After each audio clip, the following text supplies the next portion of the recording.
So my name is Bill Squire. I just helped my sister move, and that was terrible because I don't like moving. Let me rephrase that. I don't like movement. So moving someone's stuff is the worst. Like I'm carrying all her heavy furniture, and she's like, "Don't scratch it." I'm like, "You're paying me in pizza and beer. I'm gonna scratch whatever I want." And she's like, "It's expensive. I don't want it to get scratched." I'm like, "Then sell it and pay someone else to move your shit." Like I moved a few months ago. I moved my stuff. I'm moving all this stuff that I own that I don't want. I have all these books that I don't remember buying, that I've never read, that I'm never going to read, and I'm moving them, and they're heavy as shit, and I'm thinking to myself, this is why Nazis burn the books. Like, it's not because of what was in them. They're just tired of moving books. They're like, these are so heavy, let's just set them on fire. And then they're like, that's a bad precedent to set. You can't just set everything you don't like on fire because it escalates quickly, and they're like, Jews. Don't do that. That's what I'm saying. Don't get weird on me. Because I don't set everything I don't like on fire. Like, I don't like bees, but I'm not trying to burn all the bees. I just mind my own beesness. Sorry, I had to do that. I just stay away from bees. Like, they make honey. I like honey. I just get it from the store instead of from their house. That way I don't have to interact with bees. I minimize my contact with them. Also, I'm terrified that if I set bees on fire, they wouldn't die right away, and then they'd be fire bees. And that's even scarier than regular bees, because they're going to burn you and sting you, and you need two kinds of creams. Moving clothes that I don't fit into anymore, but they remind me of when I was thinner. And I barely fit into the clothes that I have now, but these other clothes, they're just from when I was younger, and I just keep them to remind me of when I fit into regular size clothes. But I'm actually okay with my weight right now. I'm at the spot where I can shop at Target for some things, but like regular stores. But most of the time I have to go to a fat guy store. But I like the fat guy store because I'm the skinny guy at the fat guy store. I walk in there, go to reach for my 44s, and there's a fat guy like, "Oh, I wish I was a 44. I'm like, "See you soon, 60.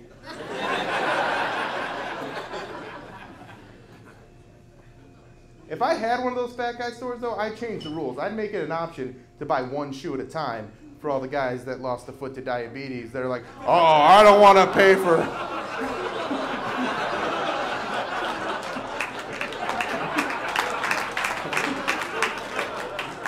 "I don't want to pay for 2 shoes. I'll just keep eating until I have no feet and don't need shoes."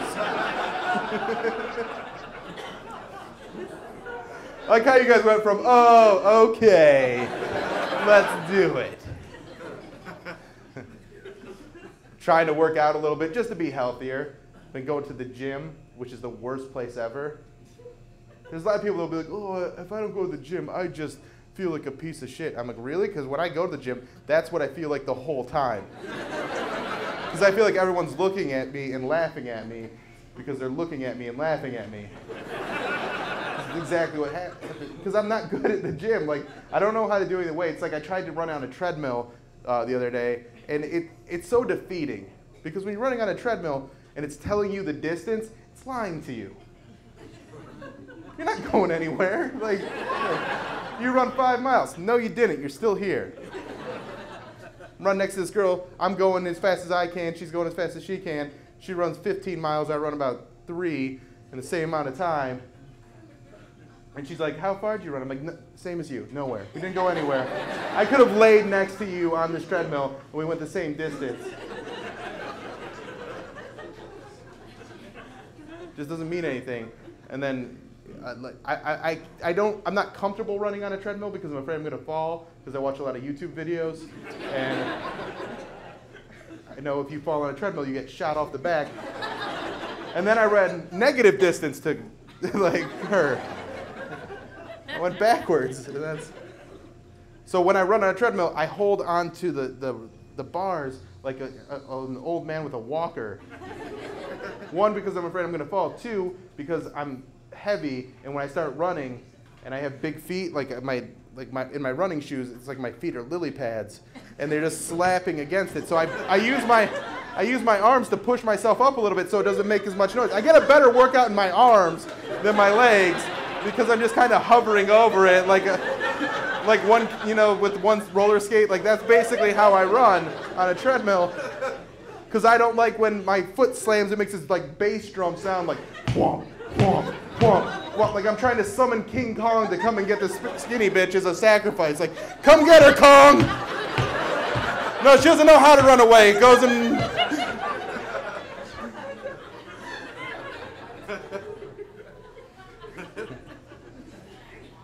And I work at a job now where there's constant temptation because there's just food everywhere. I'm on the radio, but I work with people that have like regular office jobs, and I've never had that. So I don't know any of the office etiquette when it comes to candy dishes in their cubicles. Like, when I first got there, I'm just like, oh, this is great. It's like trick or treat. And I just walk around and grab the candy that I liked and did like, oh, hi, I don't know your name, but I'm taking this.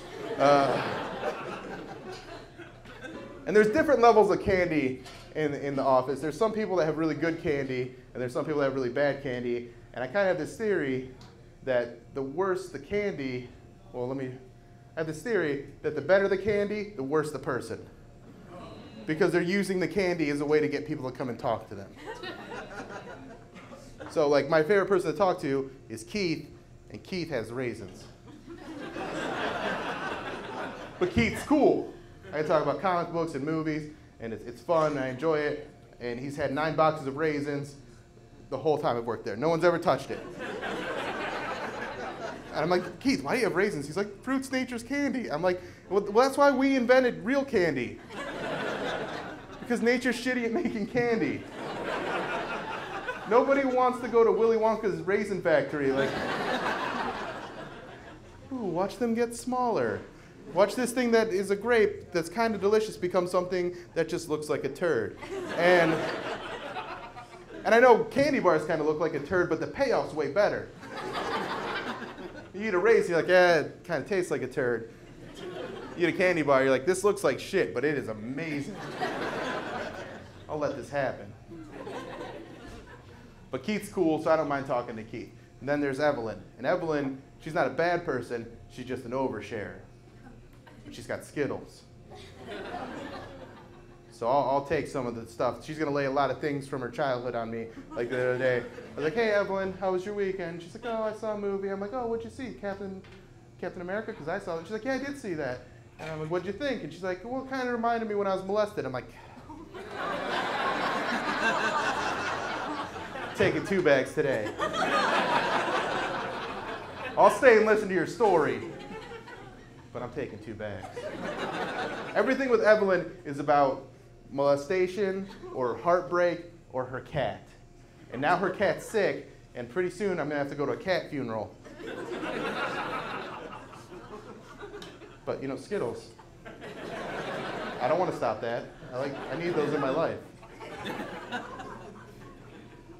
And then there's Bonnie. Bonnie's the worst person in the whole office. She's just one of those fucking, I know Republicans get a bad rap, but it's because a lot of them are assholes. And the ones that are the biggest assholes are so vocal about it.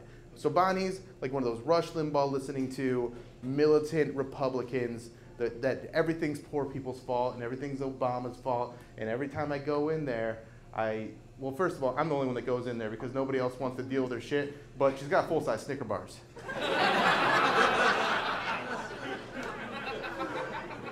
I'll carve off a little of my soul for a full-size Snicker bar. I go in there, I'm like, hey, Bonnie, what's up? And she's like, oh, I had the worst morning. I got a bagel from Panera, and the bitch behind the counter forgot my cream cheese. I'm like, hello, I pay for your health care now.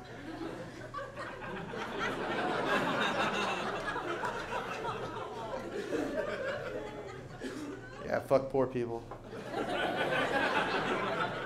You showed her, she won't forget your cream cheese again. And she gets vaguely racist, and not even vaguely. She's like, maybe we should just try segregation again. Maybe we should just try it.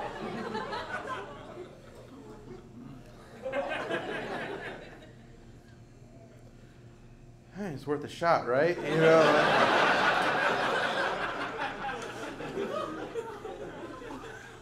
Did you watch Cosmos with that black scientist? What's he a scientist of? Not taking care of his kids?